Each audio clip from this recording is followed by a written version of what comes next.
Hello, everybody.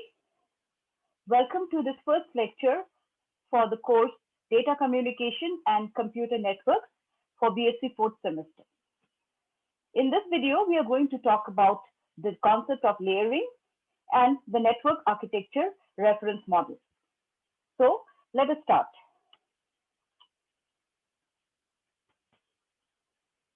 So first of all, what is layering? Okay. Now, a network consists of both hardware and software. So when we have hardware, we talk about a network, we mostly think about the hardware. That is the cables, the devices communicating, the routers, the switches, the hubs, and so on. But network consists more than that. It also consists of some softwares which run on those devices. So the network architecture, when we talk about, we are talking about how these softwares that is working in the different components of the network, how they are structured. So now to draw a comparison, let us just take an example of something very simple that we do in everyday life. Let's say I want to write a program. Okay, so when you have a program in hand, okay, you would like to reduce the complexity by dividing the entire program into subtasks and have one unit or one module perform a particular task. So that concept is nothing but layering. So layering is the concept by which you break down a large task into a number of subtasks, and each layer performs one specific set of tasks. So for the network software also, the layers are just a combination or a grouping of the various tasks that are to be performed in a network. So each layer performs a set of tasks, and we have the ways in which the layers are arranged. We ensure that each layer provides a set of services to the next higher layer. So if I have 5 layers, okay, so layer 5, the topmost layer, will be using the services provided by the layer number 4. Layer 4 will be using the services provided by layer number 3, and so on. So layering helps in reducing the complexity. Okay, instead of clubbing all the tasks together as one single unit, the complexity of the program is handled quite well. Also, ease of management, that is, managing all these tasks becomes easy because you have clearly defined what task is to be done in which layer. And if you want to change one layer, one of the tasks in one of the layers, then you don't have to change the other task in the other layer.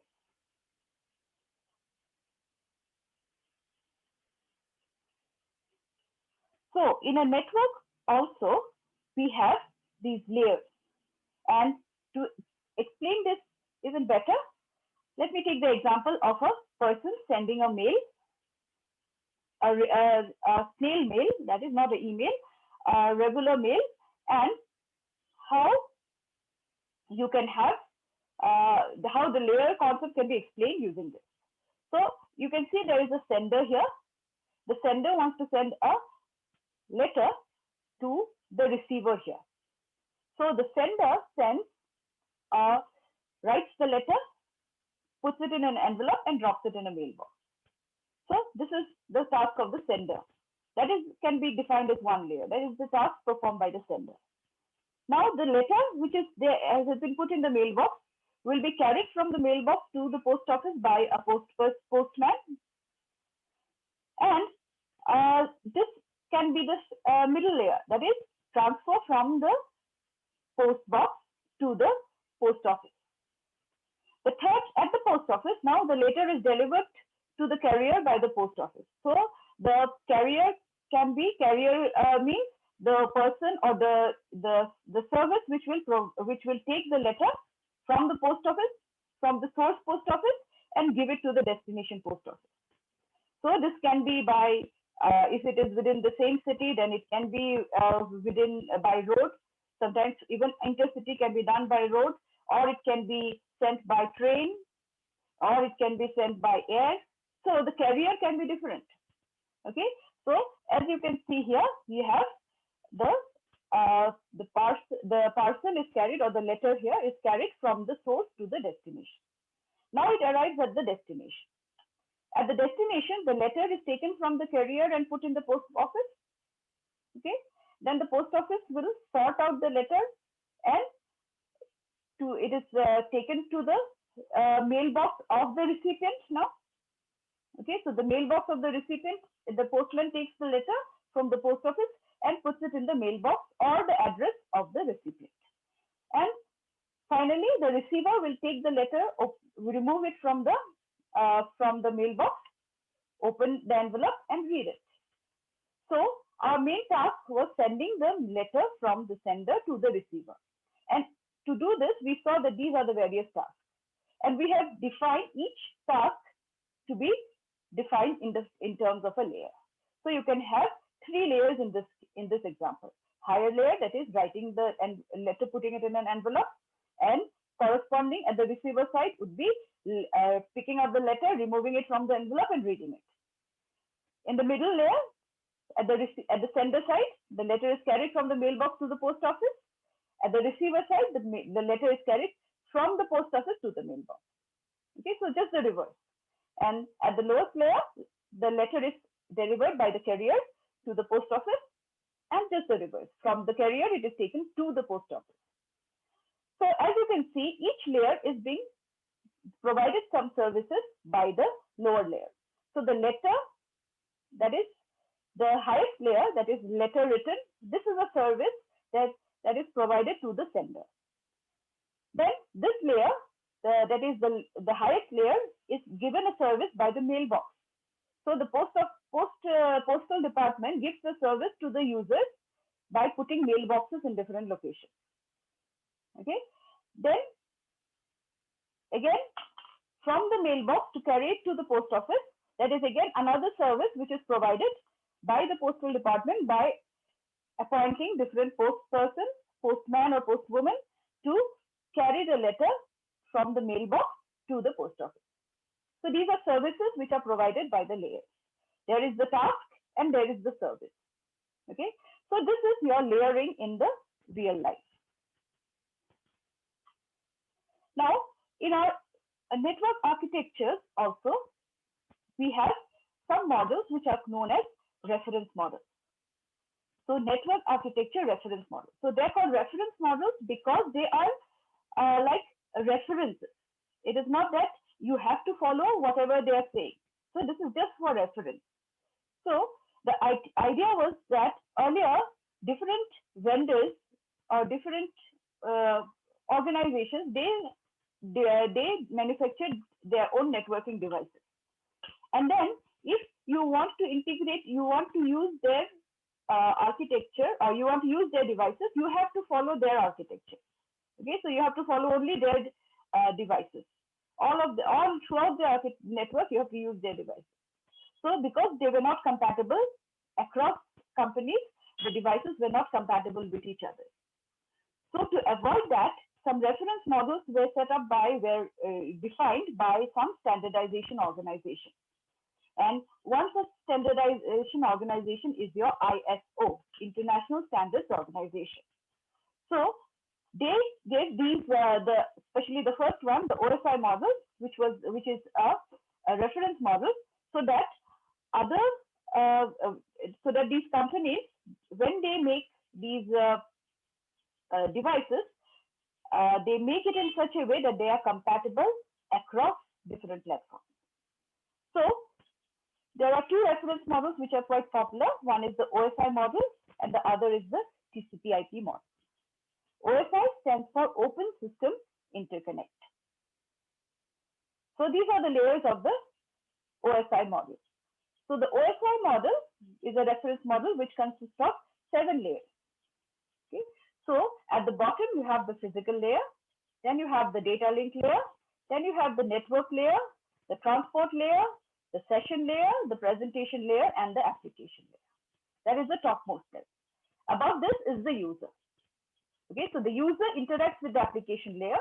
Then from the application layer, it goes to the presentation, then session, then transport, then network, then data link, then physical. And after the physical layer comes the actual transmission medium. That is, it may be your wireless, it may be your wired.